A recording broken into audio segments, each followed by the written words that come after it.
Olá, queridos alunos, vamos dar continuidade às nossas aulas, agora com a aula de número 11.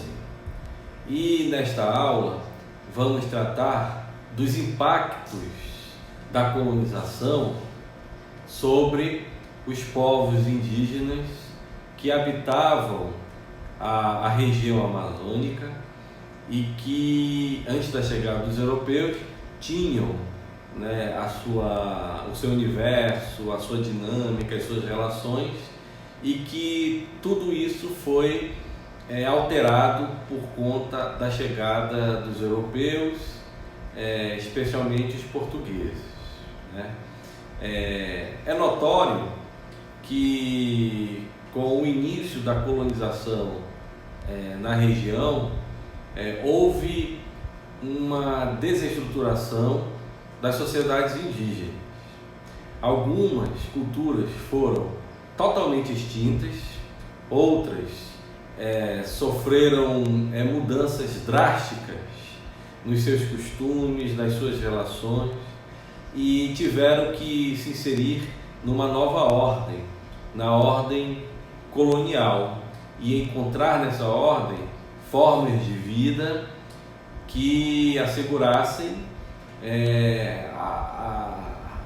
a sua permanência no mundo, a sua sobrevivência, não é? E claro que esse processo foi um processo conturbado, conflituoso, né? Onde ocorreram alianças, mas também guerras, como nós vimos em aulas anteriores, né? E por tudo isso é que alguns pesquisadores que tratam desse período dizem que esse contato e essa colonização entre os europeus e os povos indígenas, quer dizer, esse choque foi a maior catástrofe demográfica da humanidade. Os impactos sobre as populações indígenas foram enormes, uma fatalidade, né? E isso por conta de alguns fatores que nas aulas anteriores nós falamos, mas que aqui vamos sintetizar. Primeiro grande fator, as guerras, né? Claro que os europeus chegaram à região, né, viram que economicamente era viável a sua exploração e marcaram presença aqui com o objetivo de utilizar a mão de obra indígena e explorar os recursos naturais aqui presentes, né, através da extração, mas também implantando, ou pelo menos tentando implantar uma agricultura comercial, né? E de imediato muitos povos indígenas não aceitaram, né, esse contato, guerrearam, ou seja, o primeiro fator é a guerra, né? Quer dizer, guerrearam com os europeus, especialmente com os portugueses, e não aceitando a sua presença, né, nas áreas indígenas. Então, através das guerras, muitos índios perderam a sua vida, muitos povos indígenas aí foram afetados de uma forma muito forte, né? O segundo grande fator foram as doenças. Os europeus que marcaram presença na região amazônica trouxeram consigo vírus e bactérias que acabaram causando várias mortes entre populações inteiras, populações indígenas inteiras, né? Que não tinham anticorpos para combater esses vírus e essas bactérias. As doenças elas foram responsáveis por várias mortes em números significativos, né?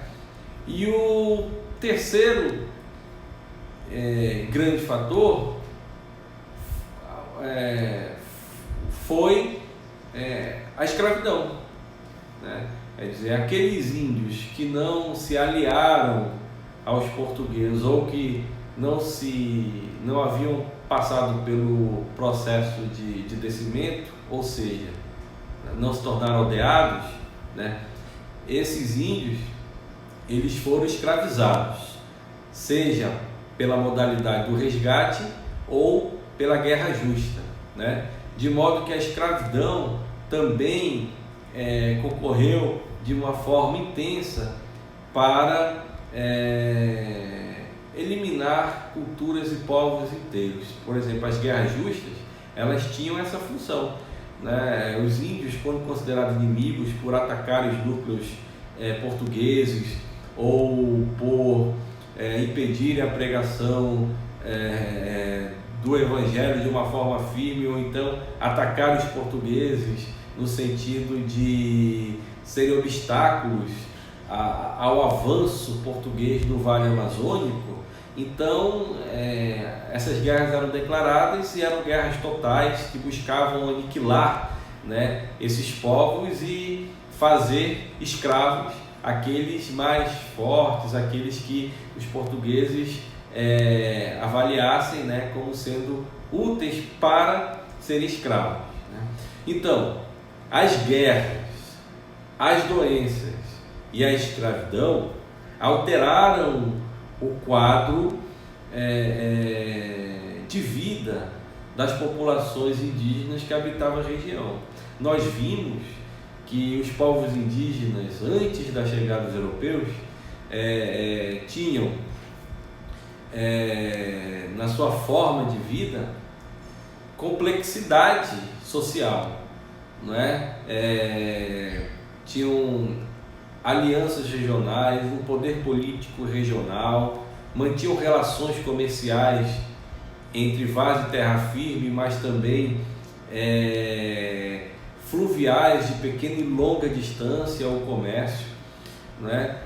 Então havia relações comerciais muito fortes, especializações no sentido de produção de artefatos e trocas desses artefatos nessas redes comerciais, né?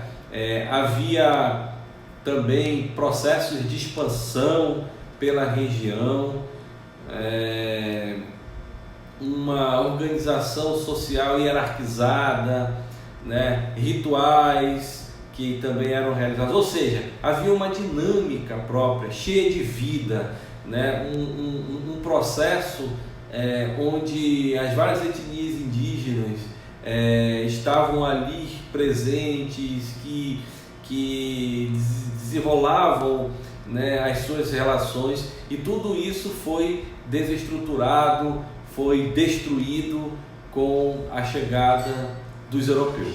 Então, isso é importante destacar. Em que pese toda essa situação, se nós analisarmos, né, essa relação entre os povos indígenas, não somente com os europeus, mas até mesmo com o Estado Nacional Brasileiro ao longo de séculos, nós vamos ver que os povos indígenas resistiram bravamente a todo esse processo, seja na colônia, no império, chegando mesmo à república, né? E hoje estão não só presentes, mas também buscando visibilidade e lutando ainda pelas suas terras, lutando ainda pelo reconhecimento da diferença cultural, lutando ainda pela preservação e valorização da sua cultura, né? Então os povos indígenas resistiram durante séculos, estão presentes hoje em nossa sociedade, inclusive nas últimas décadas, né, a quantidade de índios, essa quantidade aumentou, né, e continuam lutando ainda pela sua sobrevivência, né? Então, por tudo isso, os índios devem ser considerados, sim, nos estudos como agentes de sua própria história, como protagonistas da sua história, né? Que escreveram a sua própria história, que lutaram e lutam ainda hoje por um lugar ao sol, né? Então é importante frisar isso. No momento e no governo atual em que os povos indígenas, não somente os povos indígenas, mas sobretudo os povos indígenas, estão sendo atacados e até mesmo acusados de tacarem fogo na floresta, o que é um absurdo, porque quem é conhecedor da história sabe, né, da relação dos povos indígenas com a floresta amazônica ao longo de tempos. Tanto é um absurdo essa acusação. Quer dizer, num governo que ataca os povos indígenas, a resistência hoje que esses povos indígenas imprimem a esse governo é uma resistência importantíssima. E se nós pegarmos ao longo do tempo, né, quer dizer, de séculos, é uma resistência heróica. E temos que destacar essa resistência. Bem, era isso que gostaríamos de expor na aula de hoje. Esta aula é a nossa penúltima aula. A próxima aula será a nossa última aula do semestre 2020/1. E na última aula do semestre nós vamos fazer um apanhado de tudo que nós vimos até aqui, e talvez buscando apontar um ou outro aspecto que não foi ainda tocado. Tá certo, gente? Então, até a nossa última aula do semestre.